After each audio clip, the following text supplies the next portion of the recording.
Alô, amigos, eu sou Humberto Goulart, da Agência Servidores, aqui de Brasília, e tenho o prazer de conversar nesta tarde com a Maria Lúcia Fattorelli, que é a coordenadora da Auditoria Cidadã da Dívida. E dívida é um assunto que a gente tem que pensar muito neste momento de crise sanitária e que vai gerar uma enorme, uma gigantesca crise financeira para o nosso país. Maria Lúcia, a dívida é o principal problema do país. Nós temos que pensar agora como sair dessa crise, já que ela já está instalada? Sim. Olá, Humberto. Uma alegria conversar com você, com todas as pessoas aí da agência. Nós lidamos com esse tema da dívida pública há 20 anos, pesquisando a má utilização do processo de endividamento público que deveria ser usado para trazer recursos para o Estado, trazer recursos para investimentos de interesse da população. E o que a gente tem provado nesses 20 anos de investigação, tanto da dívida federal como dos estados e municípios? Uma série de esquemas que geram dívida, o estoque da dívida sobe e o dinheiro vaza para o mercado financeiro. Já falamos de diversos mecanismos. O que está acontecendo nesse momento da crise?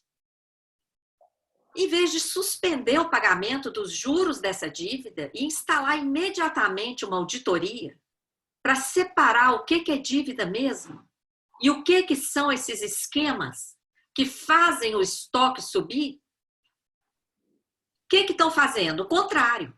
Estão priorizando o pagamento dos juros, como sempre, enquanto que juro é uma coisa que pode esperar. Quem vive de juros pode esperar. Quem vive de salário? Não, salário é ganha-pão.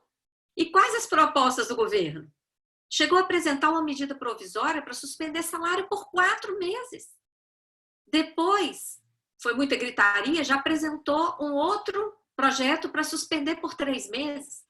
Reduzir salário de servidor, suspender reajustes de inflação, julgando a conta para o trabalhador, enquanto a PEC 10, uma proposta de emenda à Constituição, esconde o maior golpe financeiro dos últimos anos.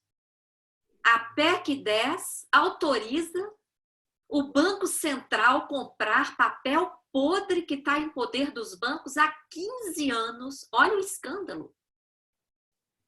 Sem correção, dá R$1 trilhão. Se computar a correção, que nem foi confessado esse número, nós estamos falando de uma conta de trilhões de reais. Isso tudo é sistema da dívida. Isso tudo vai fazer o estoque da dívida crescer de forma absurda. E como é que a gente, como nós da Auditoria Cidadã temos feito essa denúncia muito fortemente, hoje, nós estamos conversando hoje, quinta-feira, 30 de abril, o que o ministro Paulo Guedes está propondo? Nessa data, vender reservas internacionais para pagar a dívida. Então, gente, olha o golpe. O Banco Central vai comprar trilhões de papel podre da banca, vai pagar com o título da dívida pública. Para o estoque da dívida não explodir demais, não aparecer que está explodindo, já vão torrar reservas e pagar essa dívida. Em resumo, se essa PEC passar, porque ainda falta uma votação na Câmara, se essa PEC passar, nós vamos entregar nossas reservas internacionais para pagar essa dívida ilegítima. E a classe trabalhadora vai continuar com a conta, tendo que pagar essa dívida, que quanto mais a gente paga, mais a gente deve. Porque os mecanismos que geram essa dívida, para passar, para remunerar a sobra de caixa dos bancos, para cobrir prejuízos escandalosos de swap cambial, para pagar os maiores juros do mundo que o Brasil paga, porque a Selic está baixa, mas nós temos títulos de longo prazo com taxas altíssimas, totalmente insustentáveis, que o Banco Central coloca lá, o Copom decide e depois a gente que se vire para pagar, com o sacrifício da classe trabalhadora, sacrifício do nosso patrimônio público, que continuamente é privatizado para pagar essa dívida, e de todo o orçamento, né? Maria Lúcia, eu tenho acompanhado o seu trabalho, essa sua luta pela auditoria da dívida há algum tempo. O que é que você acha, por que é que você acha que as pessoas que estão no governo não dão ouvidos para esse pedido seu, que é uma coisa que você já fez em outros países? Você é auditora aposentada e já fez auditoria em outros países e conseguiu baixar dívidas de outros países. Por que é que os brasileiros não topam isso? Quem não topa isso é essa direção econômica do Brasil. Em todos os governos, de distintas matizes políticas, quem manda na pasta da economia, do Ministério da Fazenda, que agora chama Ministério da Economia, e no Banco Central, é o sistema financeiro. Quem manda aí não são os brasileiros. Os brasileiros que ficam aí desses postos são meros fantoches, são meros fantoches do grande poder econômico mundial, que manda nessas áreas. Então, quem é esse grande poder financeiro mundial?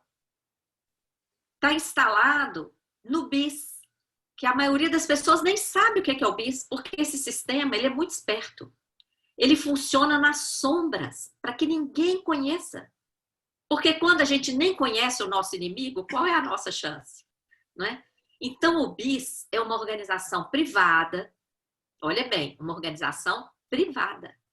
Fica na Suíça. Eles se colocam acima de tudo e de todos. Eles estão acima de todos os organismos internacionais. Eles não devem obediência à ONU, não devem obediência a nenhum país, a nenhuma organização internacional. Eles se colocam acima de tudo e de todos. E eles têm os bancos centrais subordinados a eles ou associados. E os maiores bancos centrais do mundo, como o Fed nos Estados Unidos, o Banco Central Europeu na Europa, são também instituições privadas, comandadas pelos maiores bancos. Então, quem manda nesse esquema todo financeiro mundial são os maiores bancos que comandam os maiores bancos centrais e que comandam o BIS, através daquela meia dúzia de pessoas lá que se colocaram como mandantes do sistema de todas as finanças mundiais. Agora, qual é o problema? O problema não é essas pessoas se reunirem lá, criarem o BIS e falar, nós vamos mandar nas finanças mundiais. Esse não é o problema. O nosso problema é o Brasil se ajoelhar a isso. É o Brasil se submeter a isso. E ter um Banco Central, por exemplo, que, em primeiro lugar, em 10 anos gastou 1 trilhão para remunerar a sobra de caixa dos bancos. Dinheiro que tinha que ter ficado lá no caixa dos bancos para forçar, obrigar os bancos a reduzir o juro de mercado, para emprestar para as famílias que precisam, para as empresas que precisam fazer os seus investimentos e para o próprio governo. Não. O que o Banco Central faz? Aceita o depósito voluntário dessa bolada que supera 1 trilhão de reais e remunera diariamente. Essa operação custou 1 trilhão nos últimos 10 anos. E não tem nem previsão legal. Quiseram legalizar agora, nessa PEC 10, nós conseguimos retirar lá na primeira versão da Câmara, porque é um escândalo. Agora, está lá na PEC 10 ainda a possibilidade do Banco Central atuar no mercado de balcão, que é um mercado de secundário totalmente desregulamentado, sem supervisão. O Banco Central vai poder comprar papel podre que está em poder dos bancos, sem dizer de quem está comprando, sem identificar que papel é esse, que nome de quem que está ali. Então, isso não vai poder ser fiscalizado nunca, porque o Banco Central vai simplesmente prestar contas de um pacote de números, que não quer dizer nada se você não identifica que papel é aquele, que coerência que tem. Essa operação de comprar papel podre foi objeto de uma discussão num grande evento que aconteceu em Londres, dia 1º e 2 de outubro. Isso está num documento, numa pesquisa feita por um pesquisador português, Daniel Simões. Eu assino um artigo que a gente resumiu essa pesquisa, chama PEC 10, coloca o Brasil a serviço da banca. Olha só que escândalo. Nos dias 1º e 2 de outubro, lá em Londres, eles já estavam discutindo o que fazer com esses papéis podres. O que são esses papéis podres? Contratos de empréstimo que pessoas e empresas não pagam há mais de 90 dias, tá? Certificados bancários aí há mais de 90 dias vencidos, e outros papéis relacionados a dívidas imobiliárias não pagas também há mais de 90 dias. Quer dizer, nós estamos falando de coisa podre, pior do que lixo. Lixo tem mercado, tem muita gente que compra lixo para reciclar. Nós estamos falando de papéis que o mercado não compra. E o Banco Central vai comprar. E de quanto? Qual a cifra que nós estamos falando? 1 trilhão, sem contar a correção monetária, como eu falei. Então, as pessoas têm que acordar em relação à utilização dessa dívida pública para amarrar as finanças do Brasil e essa subserviência que aconteceu, Humberto, em todos os governos. Por isso que não se faz auditoria. Porque a auditoria é simplesmente uma ferramenta que vai jogar luz sobre esse processo. Vai mostrar, olha aqui, isso aqui não é dívida, não. Isso aqui é esquema de remunerar a sobra de caixa dos bancos. Isso aqui não é dívida, não. Isso aqui é compra de papel podre da banca. Né? Então, por isso que não fazem auditoria. Eu fico muito curioso, Maria Lúcia, porque talvez o governo mais liberal do mundo seja o dos Estados Unidos. E o governo dos Estados Unidos preferiu emitir moeda do que fazer dívida.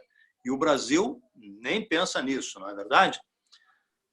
É muito mais interessante para a banca o Brasil emitir dívida, porque dívida vai ser transformada em dinheiro, vai dar liquidez, a liquidez que querem, só que é um dinheiro que rende juros eternos. Que quanto mais a gente paga, mais a gente deve. Então, em vez de emitir moeda nesse momento, qual seria a solução? Simples. Os gastos públicos com a pandemia, nós temos mais de 4 trilhões na gaveta. Nós temos 1 trilhão e 400 bilhões na conta única do Tesouro. Aliás, é de lá que está saindo o pagamento dos R$600 dos pobres. Já foi paga a primeira parcela, agora é a segunda. É de lá que está saindo. E o gasto todo com R$600 dos pobres não dá nem 100 bilhões, segundo o Paulo Guedes. Só na conta única nós temos 1 trilhão e 400 bilhões. Então, não precisa da PEC 10 para pagar isso. Nós ainda temos, agora com essa alta do dólar, nós temos 350 bilhões de dólares que, multiplicado aí pelos 5,7, dá mais de 1 trilhão e 800 bilhões de reais. Na gaveta lá fora. E nós temos mais de 1 trilhão no caixa do Banco Central, parados, esterilizados, remunerando a sobra de caixa dos bancos. Olha que escândalo. Mais de 4 trilhões parados na gaveta. E, então, o gasto público com a pandemia, nós temos dinheiro de sobra já em caixa, não precisa nem emitir dívida. Já temos dinheiro de sobra. E, para socorrer a economia, o que não é gasto público, por exemplo, para que as empresas recebam dinheiro, continuem pagando seus trabalhadores, continuem pagando seus fornecedores, Eu fico olhando para uma padaria que tem aqui na minha quadra, ela está lá, de porta fechada, só com uma portinha aberta, um movimento quase zero. Eu vejo lá o trabalhador sair de bicicleta para entregar pão. Então, eles estão dando um jeito de funcionar de alguma forma.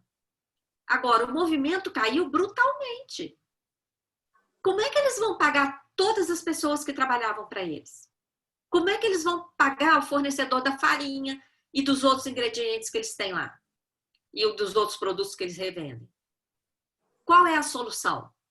O Banco Central pode emitir moeda. Isso está na Constituição. Não precisa dessa vergonha dessa PEC 10. O Banco Central pode emitir moeda, injetar nos bancos, obrigar os bancos a abrir linha de crédito com juros zero e prazo de carência enquanto durar a pandemia. As empresas vão ter um fluxo de recursos, elas vão ter como continuar pagando seus trabalhadores, não vai precisar mandá-los embora, não vai aumentar a conta lá, porque quem é mandado embora aumenta a conta dos R$600 lá, porque vai lá pedir o benefício. Então, se colocar dinheiro na economia, a juros zero e prazo de carência, enquanto durar a pandemia, as empresas não vão ter que pagar nada, nós não teremos demissões, nós não teremos a crise em cadeia, porque se as empresas não recebem nada, como é que elas vão pagar seus fornecedores? O fornecedor também vai entrar em dificuldade e daí por diante. Então, a solução é super simples. E não me venham os liberais falarem que injetar dinheiro na economia vai gerar inflação, porque não vai, nós estamos numa recessão. E não é nem injetar dinheiro, é simplesmente garantir, manter o fluxo para a economia continuar girando, senão vai paralisar tudo. O que nós estamos percebendo? As medidas erradas que estão sendo tomadas, em vez de fazer o que tem que fazer para salvar a economia, vão aumentar a conta, salvar papel que está sendo acumulado nos bancos há 15 anos, que não tem nada a ver com a pandemia. Olha o oportunismo do mercado. Uma coisa condenável. Não é nem conta que está lá gerada agora em razão da pandemia. São papéis podres acumulados há 15 anos. Papéis que os bancos já se ressarciram, porque quando eles fazem a apuração do lucro deles, eles deduzem essas perdas. Deduzem as perdas que eles tiveram, deduzem até as perdas possíveis, prováveis. Então, eles já foram compensados dessas perdas, mas aquele papel podre ficou lá. Agora, o que eles querem? Esse papel podre vai virar papel podre do Banco Central, que vai comprar, e nós vamos ter um aumento brutal da dívida, que o Paulo Guedes quer pagar agora, rifando as nossas reservas, para não aparecer esse aumento da dívida pública. Eu faço questão, te agradeço, Humberto, por permitir que eu deixe isso muito bem registrado aqui, porque senão, daqui a pouco, quando a gente vê a dívida explodir, ou então a queima das reservas para pagar esse acréscimo da dívida, eles vão jogar a culpa nos R$600 dos pobres.